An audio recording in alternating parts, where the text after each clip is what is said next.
지난주에 우리는 베드로의 연설, 설교를 통해서 사람들이 가슴에 찔림을 받고 우리가 어찌할꼬 물었던 말씀들을 기억합니다.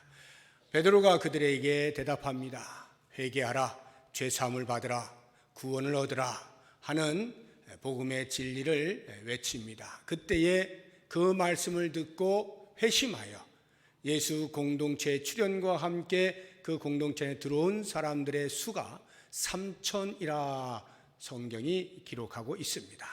아마도 초대교회에 성령이 강림하신 이후에 교회라고 하는 이름으로 예수 공동체가 출범하고 처음 형성되는 성도들이 아닐까 싶습니다. 3,000의 초대 성도들, 그들이 말씀을 듣고 복음 앞에서 깨어진 다음에 그 다음 어떠한 삶을 살았을까 하는 것에 대하여 그 당시에 있었던 삶의 이야기들을 오늘 본문에서 우리에게 들려주고 있습니다. 저는 이 본문의 말씀을 통해서 이런 교회 되게 하소서라고 하는 말씀의 제목으로 함께 생각을 하려고 하는데, 이 초대교회에서 보여주었던 삶의 모습들이 오늘 우리들도 본받으면 좋겠다라고 하는 것이고, 성경이 이 말을 할 때에는 하나님께서 이런 교회의 모습을 기뻐하신다는 것이 틀림없고, 말씀을 전하는 저도 이런 말씀을 연구하는 가운데 이 땅에 있는 교회들이 이렇게 되면 얼마나 좋을까라고 하는 생각을 하게 되고, 특별히 우리 부평 동북교회가 이런 교회가 되기를 간절히 소망하는 마음으로 말씀을 같이 한번 나눠보도록 하겠습니다. 우리 교회는 5대 핵심 사역이 있습니다.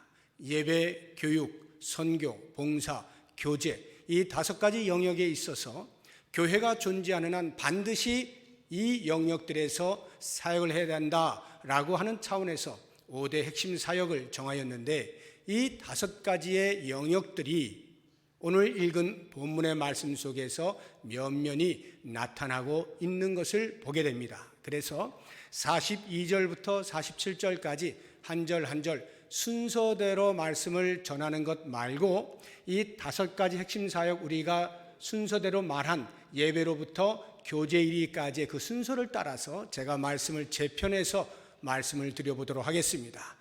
생각하시면서 또 말씀을 보시면서 우리 교회가 왜 이 사역들을 반드시 해야 하는 사역으로 정했는지 묵상하시고 정진을 할 수 있는 그런 기회로 삼으면 좋겠습니다. 먼저 예배 부분에 있어서 이런 교회, 예배가 살아있는 교회를 소망합니다.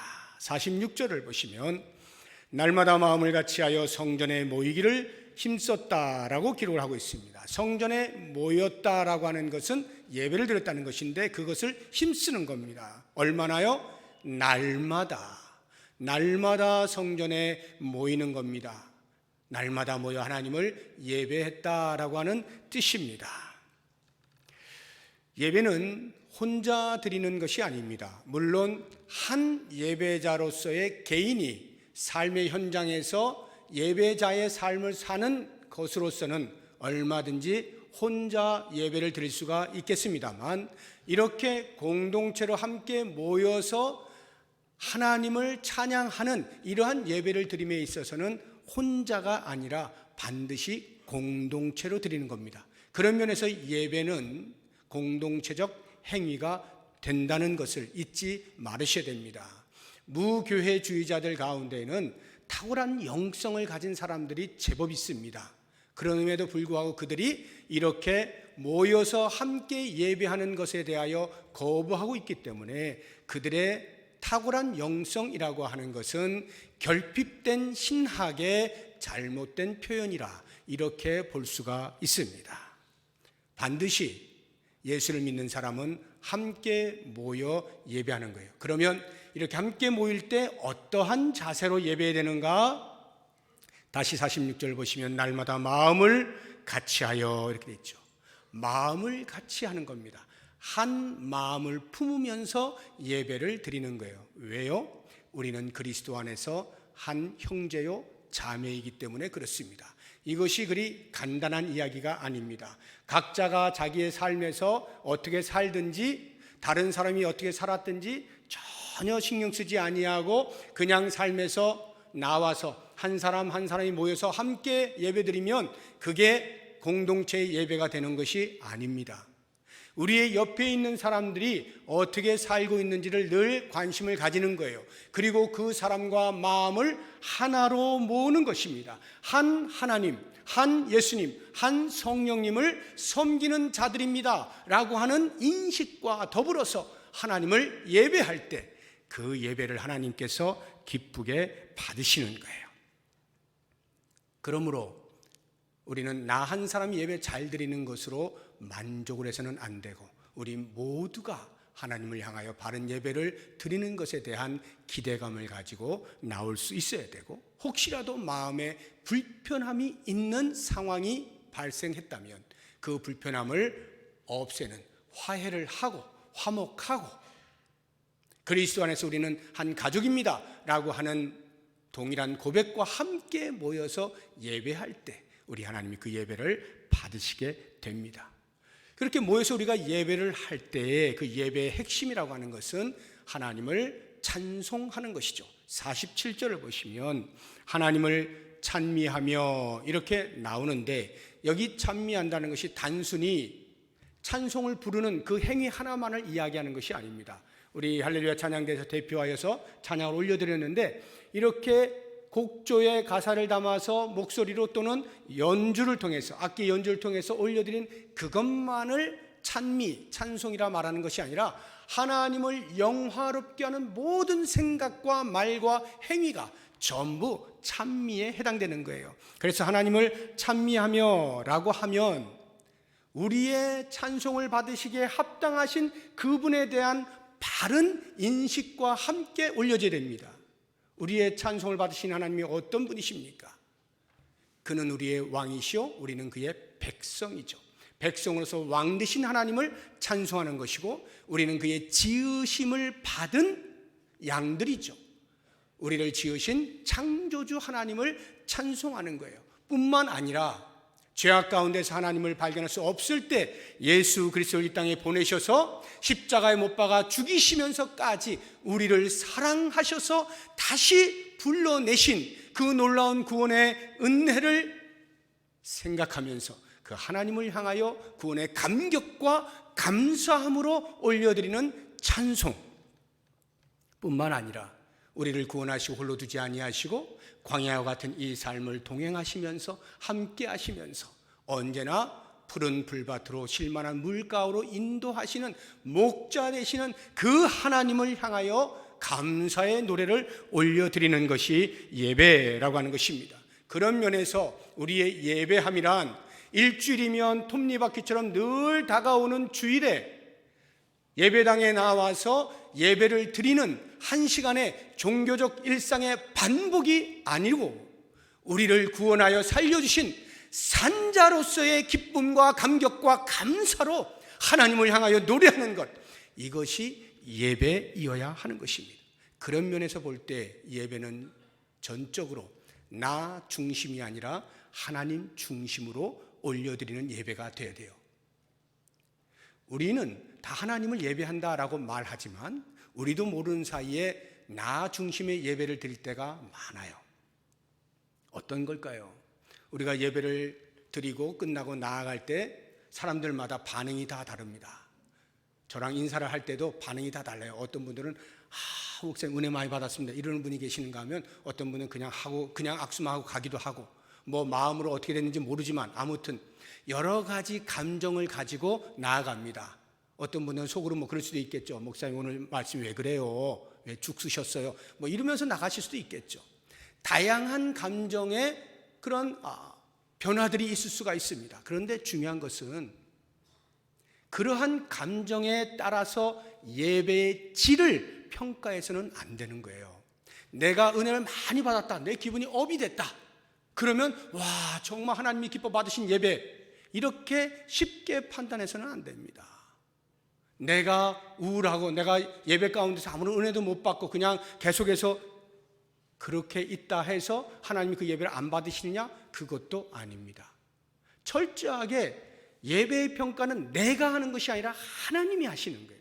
하나님이 받으시냐 안 받으시냐지 내 기분에 따라서 이건 하나님이 받으셨어 안 받으셨어 할 수 없는 겁니다. 그런데 우리는 많은 경우에 나의 기분이 그 예배의 질을 결정을 짓고 있는 실수를 범하는 거예요. 하나님이 기뻐하시는 예배에 대한 인식과 초점을 맞추게 되면 우리의 예배드리는 태도가 달라집니다. 더 이상 나의 기분에 그 예배를 바라보지 아니하고 살아계셔서 우리의 예배를 받으시기를 기뻐하시는 하나님, 그 하나님을 향해 진실한 마음으로 영으로 집중하여 예배하고자 하는 마음이 생기는 거예요. 그러면 그러한 집중과 하나님을 향한 영적인 교통을 통한 예배를 드릴 때에 하나님이 주시는 은혜가 자연스럽게 나에게 미치게 되는 것이고, 그것은 내 입술에서 하나님 은혜를 주셔서 감사합니다라고 하는 고백으로 나오게 되어 있어요. 이건 자연스러운 거예요. 중요한 것은 하나님이 우리 예배를 받으시느냐라고 하는 이 부분에 대해서 우리 모두가 집중하면 그 예배 가운데 임하지 아니하는 은혜는 있을 수가 없다라고 하는 것을 꼭 기억을 하시면서 하나님 중심으로 하나님이 환히 웃으실 만한 그러한 예배를 드리는 일에 우리 모두가 마음을 모을 수 있기를 바랍니다. 이제 두 번째로 우리 교회는 말씀을 사모하는 교회이기를 원합니다. 이것은 교육이라고 하는 사역에 해당이 되는 말씀입니다. 42절을 보시기 바랍니다. 그들이 사도의 가르침을 받아 서로 교제하고 떡을 떼며 오로지 기도하기를 힘쓰니라. 우리 한국말 성경으로 이해하면 사도들의 가르침을 받습니다. 서로 교제합니다. 그리고 떡을 뗍니다. 그 다음에 오로지, 여기 오로지라고 하는 것은 전심하여 몰두하여 이런 말이죠. 몰두하는데 뭐에? 기도하기를 힘썼다. 기도에 몰두했다 이런 말인데, 이 해석은 좋은 해석이 아닙니다. 원어적으로 해석을 하면 몰두했다, 오로지 힘썼다, 뭐에? 전부 다 걸리는 거예요. 제자들을 향하여 사도들이 가르치는 그 가르침을 받는 것에, 서로 교제하는 것에, 떡을 떼는 것에, 기도하는 것에 오로지 힘썼다. 이 네 가지에 다 걸리는 거예요. 그러니까 사도들의 가르침을 받는 일에 몰두했다는 말씀입니다. 왜 그랬을까요? 그들이 베드로의 설교를 들었어요. 거기에 복음의 핵심인 예수 그리스도의 십자가의 죽으심과 부활을 듣게 되었습니다. 마음이 찔렸습니다. 아, 우리가 그러지 말았어야 되는데 왜 예수님을 죽였을까? 그래서 가슴을 치면서 우리가 어떻게 해야 되니? 그랬더니 베드로가 회개하고 제사를 받으라 말씀을 한 거예요. 아멘 하고 받아들였어요. 마음이 막 뜨거워집니다. 새롭게 되어진 거예요. 새로운 피조물이 되었어요. 그러면 그 다음에 나타난 현상은 당연히, 그러면 그 복음이 우리에게 요청하는 바 삶이 무엇이요? 라고 하는 것에 대한 궁금증이 생길 수밖에 없어요. 새로운 공동체에 들어온 자들이 그 새로운 공동체를 지탱해 주는 법, 매뉴얼이 무엇인지에 대해서 궁금한 것은 너무나 당연한 거죠. 우리가 오디오를 하나 사면, 내가 옛날에 아날로그 오디오를 사용했었는데 이제 디지털 오디오로 바꿨다. 그러면 아날로그하고 디지털은 너무나 사용하는 게 다르니까 디지털 오디오는 어떻게 사용하는지 매뉴얼을 봐야 되겠죠. 새로운 변화가 일어났을 때 그것에 적응하기 위해서는 반드시 매뉴얼을 봐야 되는 거예요. 율법에 얽매여 있던 이 유대교인들이 복음을 듣고 예수 공동체 안으로 바뀌어졌어요. 들어오게 된 거예요. 그러면 이 예수 공동체를 지탱해 주는 하나님의 법, 복음, 그 복음에 대하여 더 깊이 알고자 하는 궁금증이 있을 수밖에 없는 것이죠. 그들이 예수를 십자가에 못 박은 것이 얼마나 큰 잘못된 일이었는지를 깨닫게 되잖아요. 그러면 그들의 마음속에는 다시는 그러한 무지로 인한 실수를 또 범하지 않겠다라고 하는 생각이 들지 않겠습니까? 그래서 좀 더 알아야 되겠다, 복음을 더 많이 알아야 되겠다 하는 생각이 드는 거예요. 새롭게 태어난 사람은 자라기 위해서, 생명을 유지하기 위해서는 반드시 영양분을 섭취해야 되죠. 갓난 아기가 태어났어요. 그럼 그 아이는 뭘 찾을까요? 당연히 엄마의 젖을 찾게 되어 있는 것이죠. 우리 베드로전서 2장 2절 말씀 같이 한번 보도록 하겠습니다. 갓난 아기들 같이 순전하고 신령한 젖을 사모하라. 이는 그로 말미암아 너희로 구원에 이르도록 자라게 하려 함이라. 우리가 신앙 공동체에서 신앙의 생활을 할 때 우리의 신앙은 늘 자라야 됩니다. 정체되어 있으면 안 돼요. 항상 갓난아기 같이 있으면 안 돼요. 점점 자라서 성인이 되어져야 되고 성숙한 그리스도인이 되어야 됩니다. 그런데 중요한 것은 하나님의 말씀에 대하여, 말씀을 사모함에 대하여서는 언제나 갓난아기처럼 되어야 돼요. 말씀을 사모하는 차원에 있어서는 우리는 언제나 갓난아기처럼 배고프면 바로 젖을 찾는 것처럼 하나님의 말씀을 사모하고 찾는 그러한 자세를 가질 때 그 사람이 제대로 하나님의 말씀의 영양분을 받아들일 수가 있게 되는 것입니다. 이렇게 하나님의 말씀을 사모하고 말씀을 많이 받아들이는 것은 비단 그렇게 해서 그 말씀이 나를 빚어감으로 내가 그리스도에게까지 자라나는 훌륭한 인격자가 되기 위한 것, 당연히 그것 중요한 겁니다. 그러면서 또 한 가지 중요한 이유는 그 복음을 알아야 복음이 필요한 자들에게 나누어 줄 수 있기 때문이겠죠. 그래서 복음에 대하여 더 많이 알 필요가 있는 거예요. 교육을 받아야 되는 거예요. 훈련을 받아야 되는 거예요. 말씀을 사모하여 섭취를 계속해야 되는 거예요. 누군가 만약에 나에게 복음이 무엇이요? 라고 묻는다면, 아니 누군가가 나에게 왜 그렇게 교회를 매일 다니시오? 왜 예수를 믿으시오? 라고 말을 할 때 그냥 머리를 극적극적 하면서 교회 다니면 좋아, 사람들도 많고 다 사람들 착해, 사귀어보면 뭐 좋은 거야, 그 정도 이야기할 것 같으면 교회에 안 나오시는 것이 낫습니다. 그거는 예수 믿는 게 뭔지를 모르는 거예요. 기독교가 뭔지를 전혀 모른 채 그냥 종교적 껍데기의 행위만 하는 거예요. 기독교의 핵심이 뭔지를 알아야 되는 거죠. 그것은 복음입니다. 이 복음이 뭐냐라고 하는 것을 제대로 가르쳐 주려면, 알려주려면, 소개해 주려면 내가 먼저 알아야 되겠죠. 그러니까 말씀을 사모하는 거예요. 어떻게 쓰는지 내가 누군가 질문을 할 때 그 사람에게 대답할 것이 있도록 준비를 하는 것입니다. 우리 베드로전서 3장 15절 말씀 같이 읽어봅니다. 너희 마음에 그리스도를 주로 삼아 거룩하게 하고 너희 속에 있는 소망에 관한 이유를 묻는 자에게는 대답할 것을 항상 준비하되 온유와 두려움으로 하고. 왜 예수 믿어? 라고 할 때 대답할 것이 있도록 준비하는 것, 이것이 말씀을 배우고자 하는 이유가 되는 것입니다. 그렇다고 한다면 이제 이 교육의 사역에 있어서 제일 중요한 것은 가르치는 자겠죠. 저를 포함한 우리 교육자들이 될 것이고, 조금 더 포함한다면 우리 구역장님들, 주일학교를 섬기는 선생님들이 해당이 될 겁니다. 말씀을 가르치는 자들 긴장해야 됩니다. 조심해야 됩니다. 두려워해야 돼요. 왜요? 말씀을 잘못 가르치지 않기 위하여, 말씀을 말씀대로 바로 가르칠 것을 위하여서 끊임없이 무릎을 꿇고 기도하면서 아주 깊은 영성 속에서 하나님의 음성을 들으면서 그렇게 해석을 하고 전달을 할 수 있어야 돼요. 이것이 복음을 전하는 자들의 사명이에요. 이 부분에서 소홀히 하면 다른 거 아무리 잘해도 소용없습니다.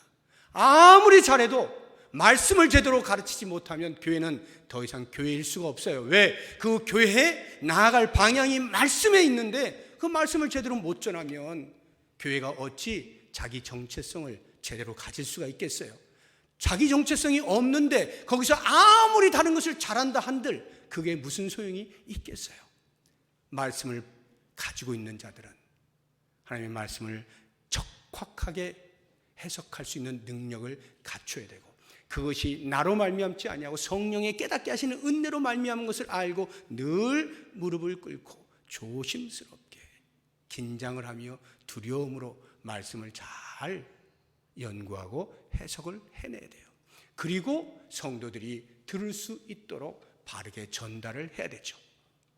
이러한 일이 있으면 그 말씀을 배우는 성도들은 가슴에 열정을 가지고 그 말씀을 사모하는 마음을 가지고 마치 갓난아기가 엄마의 젖을 찾는 것처럼 그러한 열정을 가지고 말씀 앞에 서서 나 자신을 복종시키며 이렇게 변화되어지는 삶을 살아낼 때 그 교회는 하나님께서 원하신 아름다운 교회의 모습으로 성장하며 나아가지 않겠습니까? 우리 교회가 이런 교회가 되기를 주의 이름으로 축복합니다. 세 번째로 우리 교회는 생명을 나누는 교회가 되기를 원합니다.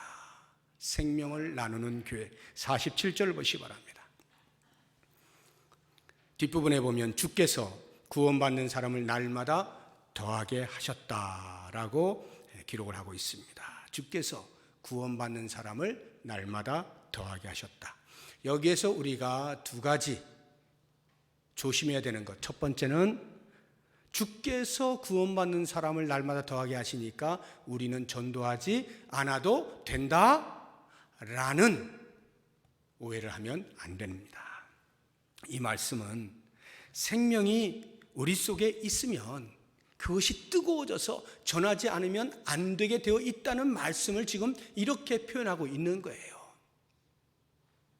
주께서 날마다 구원받는 사람을 더할 때 누구를 통하여? 생명을 먼저 받은 자, 우리들을 통하여 복음을 전하게 해서 그 듣는 자들로 하여금 다시금 변화되어지는 일들이 일어날 수 있도록 성령이 역사하신단 말이죠. 그러한 작용을 통하여 구원받는 자들이 더해지는 것이죠.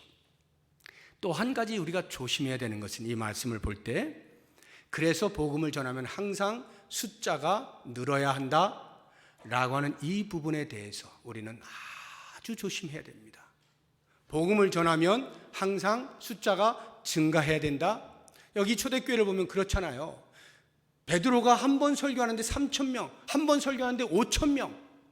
놀라운 복음의 역사들이 일어나지 않습니까? 회심의 일들이 일어나는 겁니다.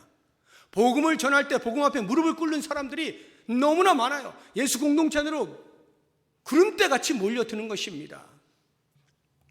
바로 이 부분에서 우리는 조심할 필요가 있어요. 복음을 전하면 항상 그렇게 되어야 하는 것이냐라고 할 때, 저는 감히 말씀드리는데 절대로 그렇지 않다. 복음을 전하는 것은 교회의 사명입니다. 진리를 전하는 것은 교회의 사명이에요. 그러나 그것 때문에 사람들이 모이느냐 떠나느냐는 우리의 소관이 아니에요.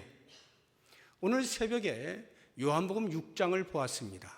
그 요한복음 6장을 보면 오병이어의 기적을 예수님께서 일으키시게 되니까 그 이후로 많은 사람들이 예수님을 따라다니는 거예요. 예수님이 바다 건너서 저쪽으로 가시면 거기를 또 막 따라가고 계속 따라갑니다. 그러니까 예수님께서 그들에게 말씀을 하셔요. 야, 너희들이 지금 뭐 때문에 나를 이렇게 따라다니느냐? 내가 생명의 떡이다. 나를 먹어라. 내 살을 먹어라. 내 피를 마셔라. 그러면 영생을 얻을 것이다. 이런 말씀을 하셔요. 사람들이 못 알아듣습니다. 아니, 그게 뭔 말이지? 왜 못 알아들을까요? 그들이 원하는 것은 그런 이야기가 아니죠. 예수님, 방금 전에 놀라운 일을 행하셨잖아요. 그것 지금 우리에게 계속 좀 해주세요. 우리 지금 배가 고파요. 좀 배 좀 불려주세요. 우리 이거 필요해요. 이것 좀 채워주세요. 저거 필요한데요. 이거 좀 주세요. 끊임없이 자기들이 원하는 것을 주실 수 있는 분으로 생각을 하고 따라가는 거예요.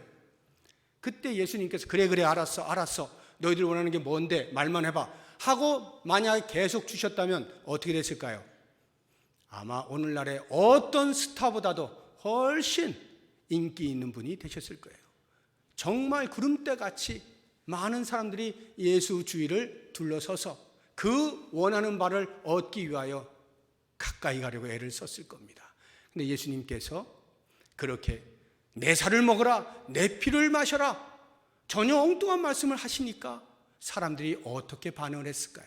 우리 요한복음 6장 66절 같이 읽어봅니다. 그때부터 그의 제자 중에서 많은 사람이 떠나가고 다시 그와 함께 다니지 아니하더라. 만약에 예수님께서 사람을 모으는 것을 목적하셨다면 이렇게 하실 리가 없죠. 사람을 떠나가게 하는 그러한 말씀을 하실 리가 없잖아요. 그들이 듣기 좋은 말, 그들이 듣고 싶어하는 그 말을 해주면 되잖아요. 오병이어 까짓 거 한 번 더 하면 되잖아요. 그거 뭐 10번, 100번을 못 하시겠습니까? 우리 예수님이 뭐든지 하실 수 있는 분인데 그들이 원하는 거 그냥 주면 사람들은 몰려들게 돼 있는 거예요. 오늘날 교회가 사람을 모으는 것을 목적한다 라고 하면 사람들이 원하는 것을 주면 됩니다. 제가 아프리카에서 공부를 했잖아요. 거기에 가면요, 빵 몇 조각 들고 그들이 사는 동네에 가잖아요. 말하지 않는데도 몰려들어요. 말하지 않는데도, 와라 이렇게 하지 않는데도 막 와요. 왜? 그 빵을 먹으려고요. 물론 그 빵을 나눠주면서 복음을 전하죠. 그런데 보세요, 빵 없이 가잖아요. 신경 안 씁니다. 저 옆에서 원불교가 빵 들고 왔어. 다 글로 가요. 다 글로 가. 기독교냐 원불교냐가 중요한 게 아니에요. 그들은 빵이 중요한 거예요. 그들의 필요한 것이 뭐냐, 그걸 주면요 사람은 몰려들게 돼 있어요. 오늘날 교회가 사람들이 원하는 것을 준다라고 하면 몰려듭니다. 병자를 고쳐보세요. 몰려듭니다. 그런데요, 그것이 멈추는 순간 사람들도 다 빠져요. 지금 보세요. 오병이어를 더 이상 예수님께서 그런 것으로 너희가 살려고 하지 마. 그것은 무익한 육체를 위한 것에 불과한 것 아니냐. 나는 너희에게 영생을 선물로 주고 싶다. 다 떠나가요. 다 떠나가. 복음을 바르게 전할 때 어떤 일이 벌어지느냐, 사람들의 반응은 가지각색이에요. 그것에 의해서 우리의 복음 전함을 평가하면 안 되는 겁니다. 꼭 기억하십시오. 우리 교회는 생명을 살리는 교회, 생명을 전하는 교회, 생명을 나누는 교회, 생명을 알리는 교회, 예수님만이 참 길이요, 참 진리요, 참 생명이시다 라고 하는 것을 증거하는 것이 우리 교회의 사명인 줄로 알고, 어떤 누가 되었든지 그들에게 있어서 최대의 관심사가 떡이 아닌 예수 그리스도임을 증거할 수 있는 교회가 되어야 하는 것입니다. 이러한 생명을 나누는 교회 되기를 주의 이름으로 축복합니다. 네 번째, 봉사의 영역에 있어서 지역교회의 영향을, 지역사회에 영향을 미치는 교회이기를 원합니다. 47절 보시면, 하나님을 찬미하며 또 온 백성에게 칭송을 받으니, 여기 온 백성에게 칭송을 받는다는 것, 그냥 살다 보니 그렇게 칭송을 받았을까요? 그럴 리가 만무하죠. 세상 사람들이 어떤 사람들인데 가만히 있는데 칭송을 합니까? 못 잡아먹어서 안달인 건데요. 왜 세상이 예수님을 미워해요? 소속이 다르기 때문 아닙니까? 빛과 어둠이 합하여질 수 없으니까 어둠은 계속해서 자기를 물리치려고 하는 빛이 등장할 때마다 괴롭히는 거예요. 오지 말라는 거죠. 그러면 예수를 믿는 우리들도 역시 마찬가지로 세상은 우리를 미워하게 되어 있어요. 그런데 어떻게 그 세상이 교회를 칭송하냐 말이에요. 어떻게 그 세상이 예수 믿는 사람을 칭송하냐 말이죠. 그런 이유가 있을 거 아니에요. 뭘까요? 이 초대교회 당시에 사람들을 보게 되어지면 사회법을 넘어서는 윤리적 의식과 삶이 있었다는 것을 알 수가 있어요. 사회에서 정해놓은 법, 이 법을 잘 지키면 이 사람은 아주 훌륭한 사람입니다. 이 법만 어기지 아니하면 괜찮은 사람입니다 라고 정해놓은 그 법이 있잖아요. 그런데 크리스천들은 그 법을 넘어서는 윤리적인 삶을 사는 거예요.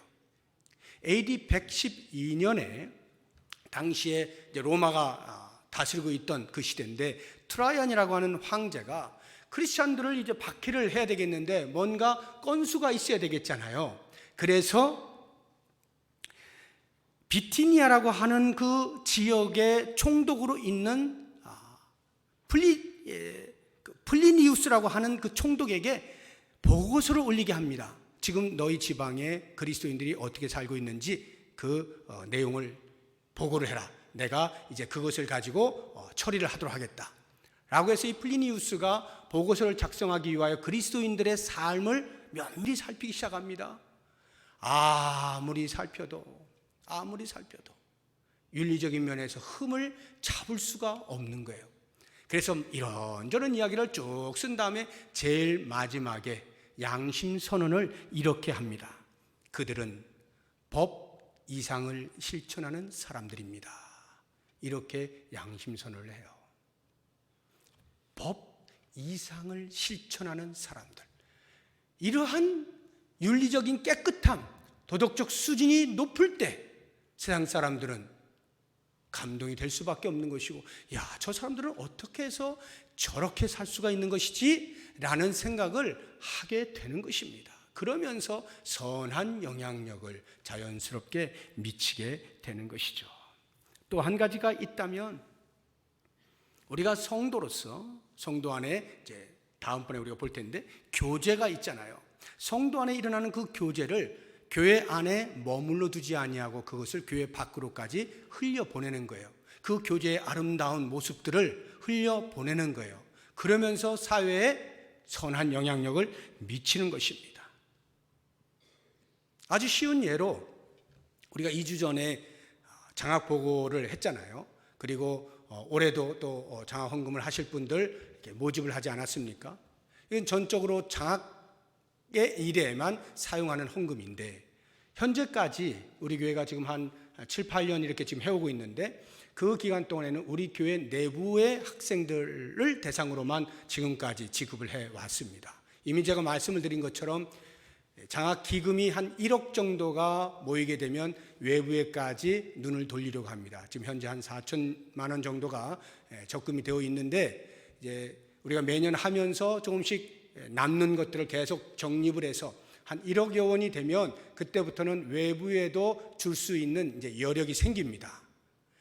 그래서 그것을 목표해서 나아가는 이런 것들, 이것은 단순히 그냥 우리가 좋은 일 해보자 이게 아니라 바로 이와 같은 봉사의 영역, 사회에 대한 그리스도인들의 책임, 교회의 책임을 다하겠다라고 하는 의지의 한 표현입니다.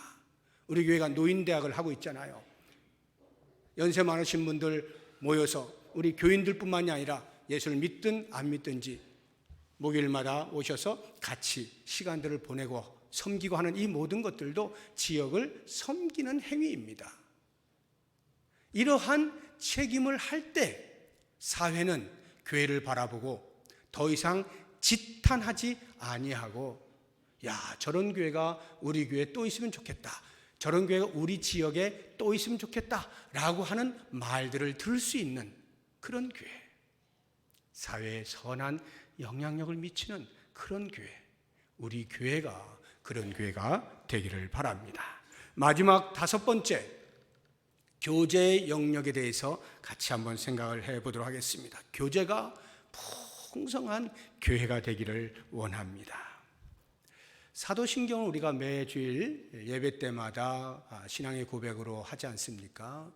그 뒷부분을 보시게 되면 성령을 믿사오며 거룩한 공회와 성도가 서로 교통하는 것과 이렇게 나오죠. 그리고 죄를 사해 주시는 것, 몸이 다해 사는 것, 영원히 사는 것을 믿습니다라고 고백하잖아요. 이 믿습니다가 다 걸려 있는 거예요. 성령을 믿고 거룩한 공회를 믿고 성도가 서로 교통하는 것을 믿고, 이런 말이거든요. 성도가 서로 교통하는 것을 믿는다. 여기 교통이 교제를 말하는 거예요. 그럼 한번 생각해 보세요. 교제라고 하는 것이 오늘날의 교회 안에 여러 사역 가운데 많은 부분에 있어서 옵션처럼 여겨질 때가 많습니다.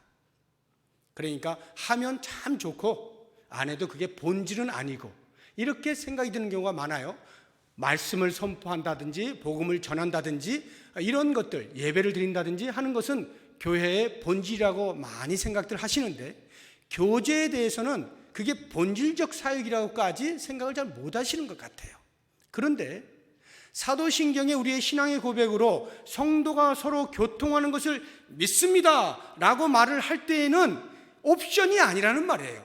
기독교 신앙의 기초요 본질이다, 이런 말이에요. 교제라는 것이, 성도와 성도가 교제하는 것이 기독교 신앙의 본질이다 라고 하는 것을 가르쳐 주는 거거든요.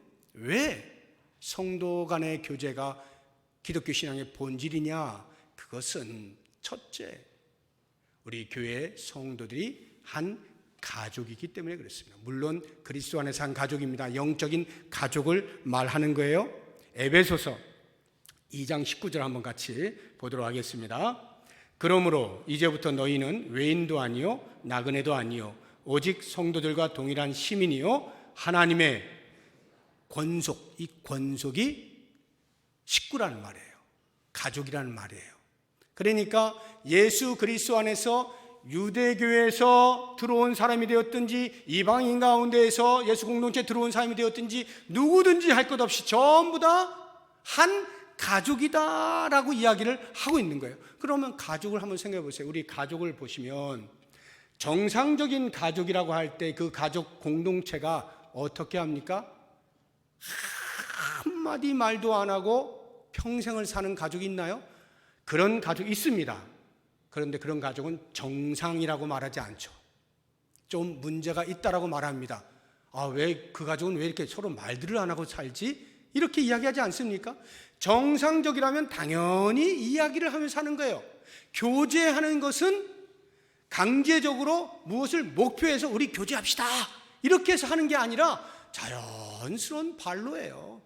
가족이기 때문에 그냥 집에 오면 제 아내하고 이야기하는 것이고 집에 오면 자녀들하고 이야기하는 것이고 그냥 그렇게 하는 것이지 자 지금부터 우리 얘기하는 시간이야 얘기하자 이러고 하지 않는단 말입니다. 그리스도 안에 한 가족이 된 사람들 성도들은 성도 간의 피차의 교제는 너무나 당연한 거예요. 그런데 오늘날 그 당연함으로 나타나고 있습니까? 그런 경우도 있지만 그렇지 않은 경우도 적지 않죠. 한 번도 말을 섞지 않고도 1년 내내 한 교회를 다니는 경우가 없지 않습니다. 그런데 더 중요한 것은 그렇게 한 번도 말을 하지 않아도 내 신앙생활 하는데 아무런 지장을 받지 않고 있다는 것, 그것이 내 신앙에 아무런 문제가 되지 않는다라고 생각하는 것, 이것이야말로 진짜로 문제인 거예요. 우리가 성도 간의 피차의 교제, 물론 많은 사람들이 동일한 양으로 똑같이 그렇게 교제를 할 수는 없어요. 그러나 적어도 우리는 한 가족으로서 교제하는 존재들이다 라고 하는 것 자체는 잊으셔서는 안 된다 라고 하는 것입니다. 성도 간의 교제가 기독교 신앙의 본질인 이유는 이렇게 한 가족인 것뿐만이 아니라 우리가 한 몸에 붙어있는 지체들이라고 하는 사실 또한 우리 성도 간의 교제는 기독교 신앙의 본질이라는 것을 말해주고 있습니다. 우리 로마서 12장 5절 말씀 같이 읽어봅니다. 이와 같이 우리 많은 사람이 그리스도 안에서 한 몸이 되어 서로 지체가 되었느니라. 그래서 교회를 몸이라고 하잖아요. 그 몸된 교회의 머리가 예수 그리스도시잖아요. 그리고 우리 성도들이 그 몸을 이루고 있는 각 지체들이다 이렇게 말씀하고 있지 않습니까?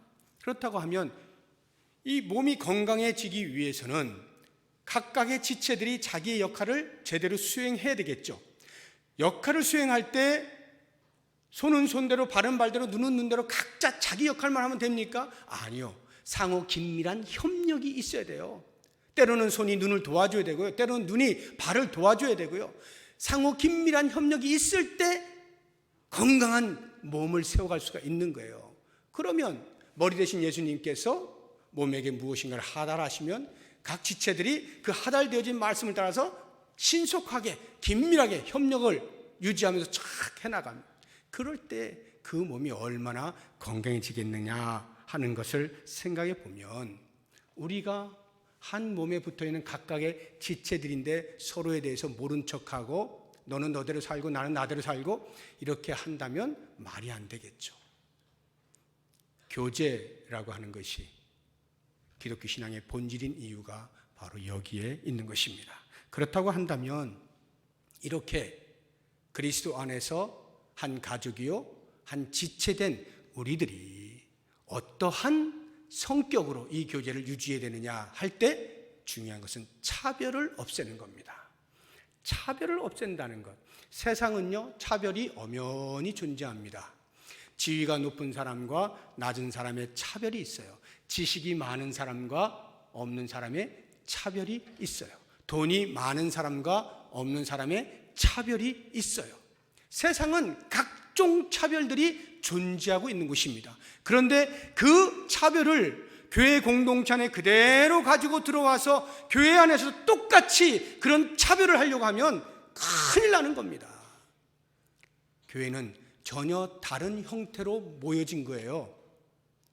그런 사회의 모습을 그대로 안고 들어오는 게 아닙니다. 물론 우리는 그러한 존재로 그대로 있어요. 그러나 적어도 교회 공동체 안에서는 그리스도 안에서 오직 믿음으로 하나 되었다고 하는 이 사실 한 가지로 모여든 새로운 공동체예요. 그래서 거기에 차별이 없어요.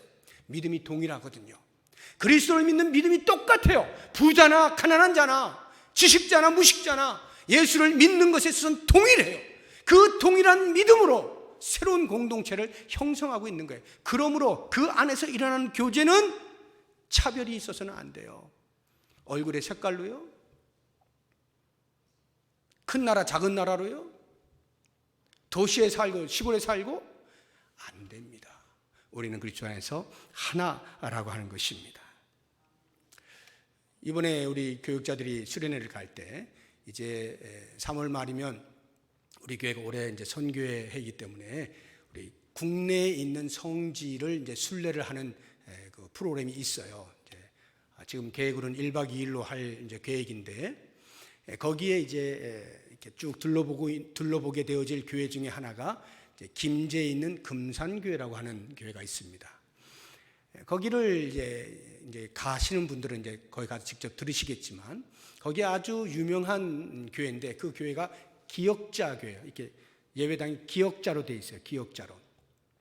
남자와 여자가 7세 부동석이다 해가지고 커튼을 치고 서로 못 보게 그런 상태로 예배를 드렸던 교회예요. 그러니까 초창기 교회인 거죠.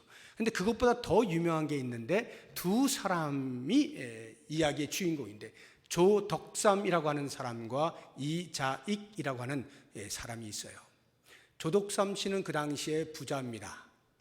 이자익 씨는 그 조덕삼 씨의 집에서 말을 이렇게 먹이를 주고 하는 마부로 있던 일꾼입니다.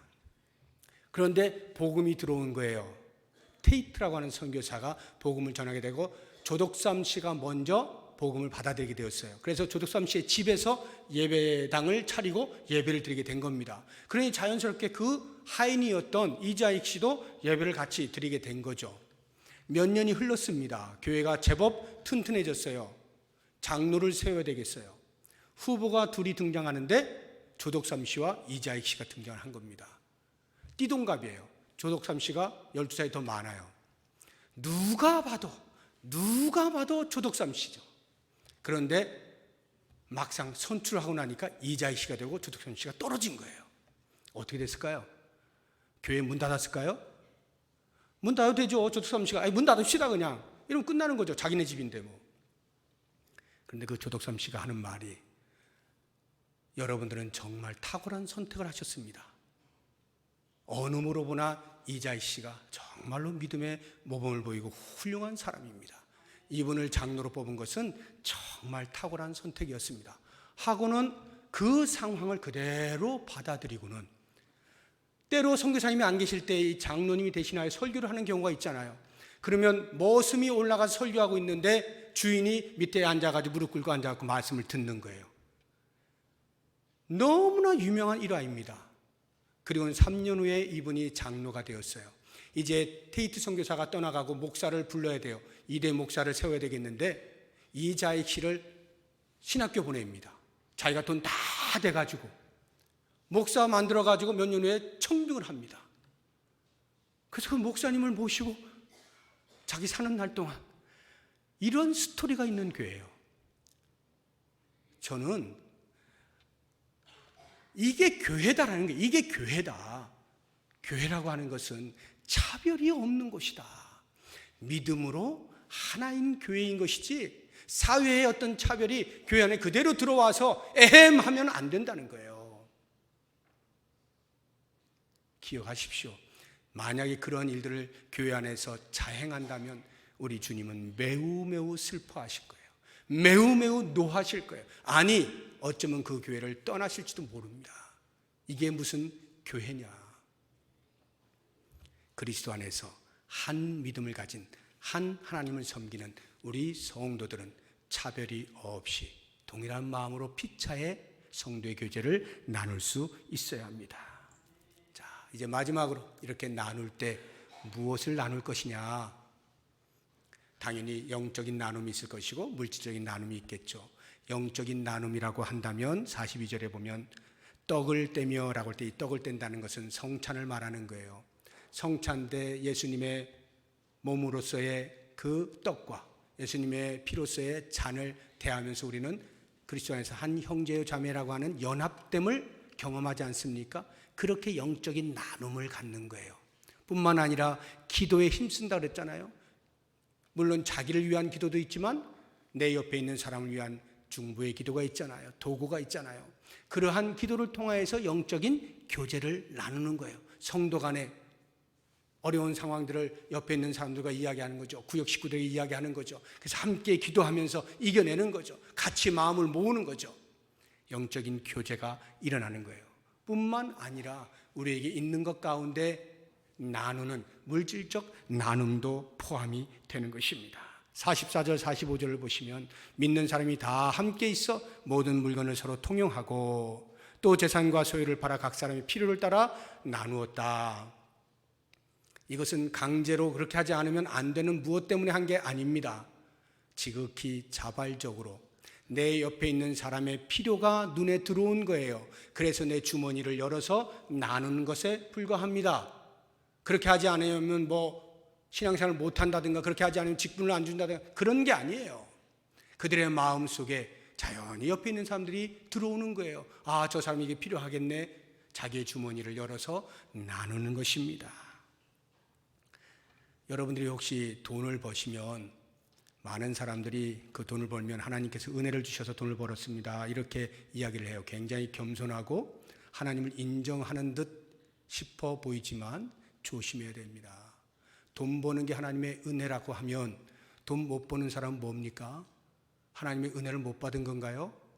돈 버는 것이 은혜가 아닙니다. 돈을 벌게 하셨을 때는 하나님께서 그 돈으로 네가 어떻게 사용하는지 내가 한번 보고 싶다라고 그 사람의 신앙 됨됨이를 점검하는 기회를 부여하시는 거예요. 그러면 돈을 가진 사람은 그 돈으로 나를 위해서 배불리하면 그 시험에서 떨어지는 거겠죠. 그런데 그 돈을 필요로 하는 많은 사람들이 눈에 들어오게 되어지고 그들에게 손을 벌려서 나누어 주는 일들이 있을 때 비로소 하나님께서 원하시는 그 삶을 살아내게 되고 그럴 때 하나님께서 야, 네가 정말 잘했어 하고 궁극적으로 주의 나라에 임할 때 큰 상급을 주시는 거죠. 돈을 많이 버는 것은 축복이 아닙니다. 책임이에요. 내가 건강한 것은 하나님이 건강에 복을 주신 것이 아니라 책임입니다. 연약한 자들을 향한 책임이에요. 기독교의 책임입니다. 성도됨의 책임이에요. 그러니까 그냥 복을 받았다라고 좋아할 일이 아니라 어떻게 해야 되지? 눈을 떠서 살펴야 됩니다. 그럴 때 하나님의 뜻을 이루어 드릴 수 있게 되어지고 그러한 삶이 있는 공동체, 거기에 성도 간의 교제가 활발하게 일어나게 되는 거죠. 초대교회가 그랬단 말이에요. 이제 제가 우리 교회가 가지고 있는 5대 핵심 사역을 중심으로 해서 오늘 말씀들을 여기저기를 돌아다니면서 제가 말씀을 전했는데 그 당시에 교회가 이러한 삶의 흔적들이 많이 있었던 것을 우리가 보면서 오늘날의 교회도 아니 우리 교회가 이런 교회가 되기를 소망하면서 하나님 나라를 잘 이루어갈 수 있는 복이 있기를 주의 이름으로 축복합니다. 기도하겠습니다.